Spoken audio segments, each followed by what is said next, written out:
Sim, porque todos nós temos a nossa trilha sonora.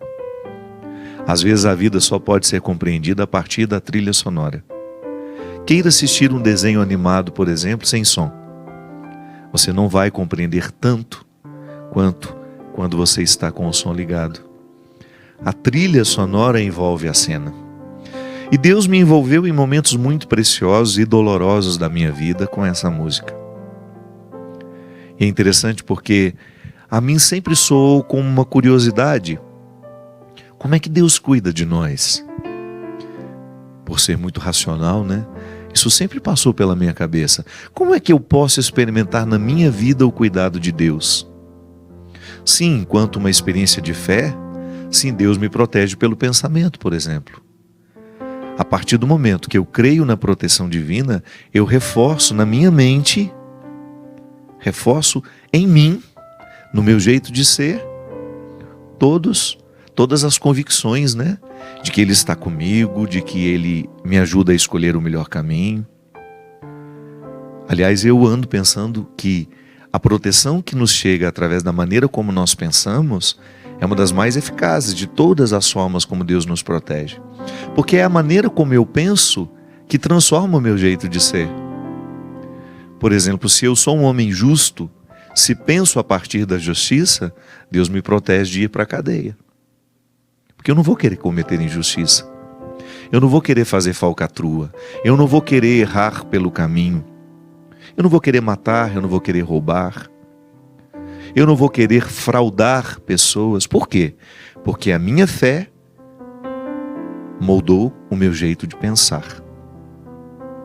Então Deus nos protege pelo nosso pensamento. Isso é fantástico.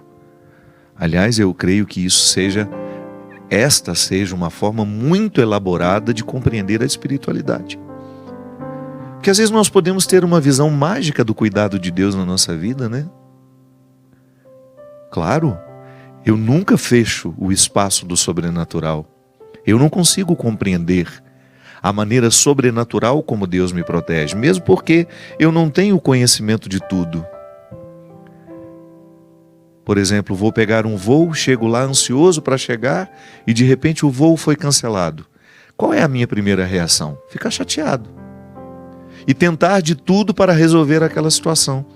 Mas quem me garante que era para eu ir naquele voo? Quem sabe Deus me segurou um pouquinho ali porque iria me privar de alguma coisa mais à frente. Eu parei de questionar tudo o que dava errado. Claro, não estou privado de ficar chateado, de ficar aborrecido. Mas na hora que passa aquele ímpeto, eu fico pensando, eu não tenho controle dos fatos. Eu perdi esse voo, mas de repente não era para ir, era para ficar aqui, esperar um pouco mais. Às vezes quando eu vou pegar a estrada, quantas vezes me ocorre esse pensamento? Por que eu saí justamente nesse horário, se eu queria ter saído antes? Às vezes eu penso que Deus tem a sua maneira sobrenatural de nos proteger e nós nunca vamos ter acesso a esse conhecimento. Por quê? Porque é sobrenatural. Sobre o natural. Está além daquilo que eu posso compreender. Está além da minha capacidade de raciocinar. Está além da minha capacidade de sentir. Então tudo bem. Deus tem uma maneira sobrenatural de nos proteger. Mas eu também não me privo de pensar na maneira natural da proteção. Sim. Se Deus me protege de forma sobrenatural, Ele também me protege de forma natural, que são as instâncias humanas, que passam pelas nossas escolhas.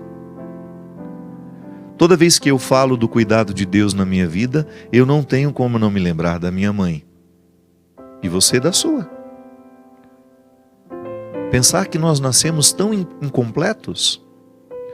Já falei tantas vezes aqui no programa. O ser humano, de todas as criaturas, talvez seja o que nasce mais incompleto. Você leva anos, mais anos, até você ter condições de ir buscar o seu próprio alimento. É uma indigência. Você é todo indigente quando nasce. Você nasceu todo indigente. O que é indigência? Limites. potrinho nasce, por exemplo, alguns minutos depois ele já está em pé procurando a teta da mãe. E já dá os seus passos. Tremulante, mas vai. Nós não. Levamos quase um ano, às vezes alguns até um pouco mais de um ano, para poder dar os primeiros passos. Então eu sou cuidado pela minha mãe. Olha, eu desconheço as histórias de vocês, mas eu estou olhando para pessoas que foram muito amadas até hoje, com limites, com falhas, mas amadas. Porque ninguém sobrevive à indigência da infância se não for amado, se não for cuidado. Eu levei um tempo até ter condições de preparar o meu próprio alimento. Alguém preparou por mim.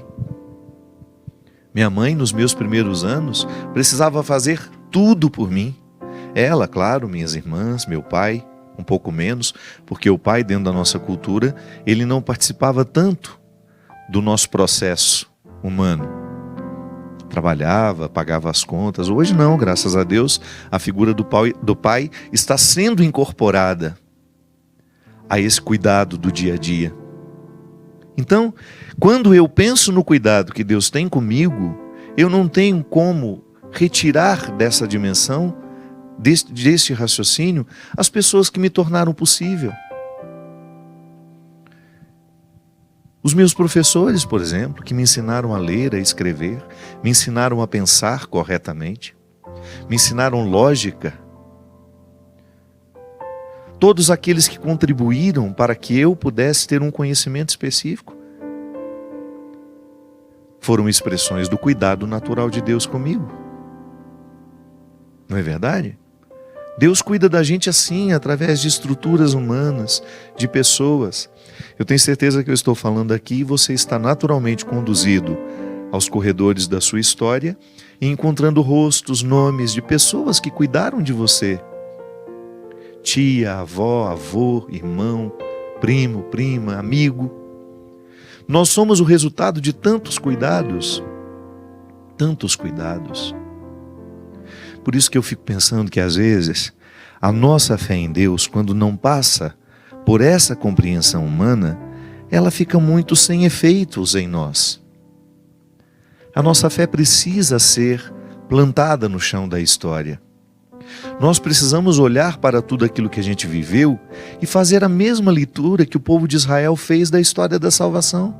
Então você tem uma série de acontecimentos que para aquele povo representa justamente a intervenção divina do cuidado.